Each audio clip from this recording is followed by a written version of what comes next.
This brief presentation is a comment on the Human Jesus video.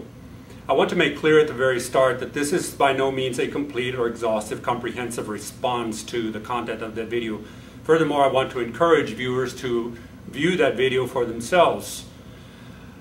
I want to be so brief in my comments here and merely to refer you to my blog, which itself also is not a complete, comprehensive response, merely food for thought. And that's about what I want to do here on this brief presentation today. One of the things that I've maintained for quite some time is we run into some problems. I think we perpetuate problems, I think, when we use words, terminology, and phrases that are not found in Scripture. As an example, one of those being Trinity or Trinitarian or Unitarian.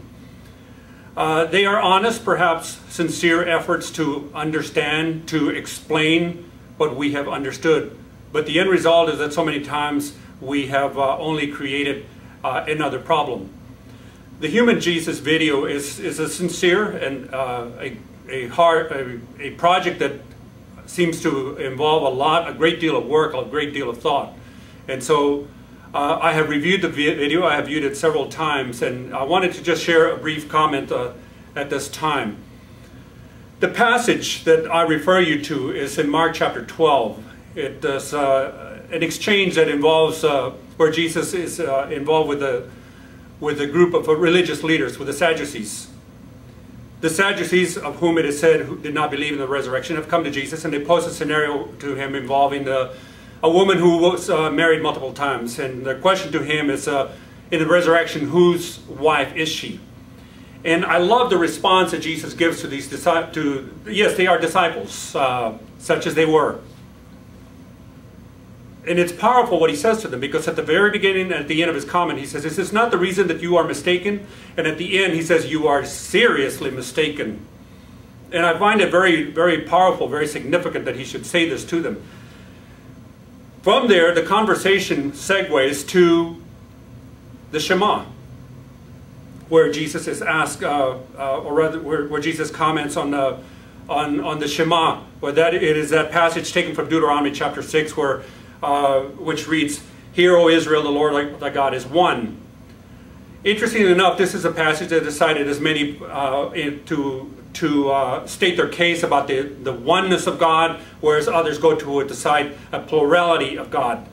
And I believe both are mistaken point. One of the things that I found in the video that interesting was that, and again, it's not an uncommon view of the passage, is that Jesus quoted it in Mark chapter 12, and therefore he is given his endorsement, his tacit endorsement to this interpretation, the common Jewish interpretation of the Shema. I don't see that Jesus interprets the Shema at all. His mere quotation of it is not an interpretation. He no more interpreted the Shema than did the scribe, who responded, curiously enough, Mark makes the point, he responded wisely to Jesus. I wonder if what we see in the scribe, his response to Jesus, is that he is not parroting what was the acceptable interpretation among his peers, the other scribes. From there, Jesus continues, and he poses a question to them concerning a troublesome psalm about a plurality of lords. He poses a question to them, and basically he gets no response to his question. He, interestingly enough, also does not provide an explanation. He leaves it there for them. He leaves it there for us to ponder and to meditate.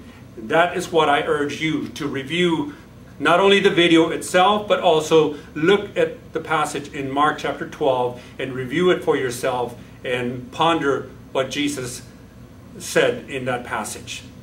Thank you very much. God bless.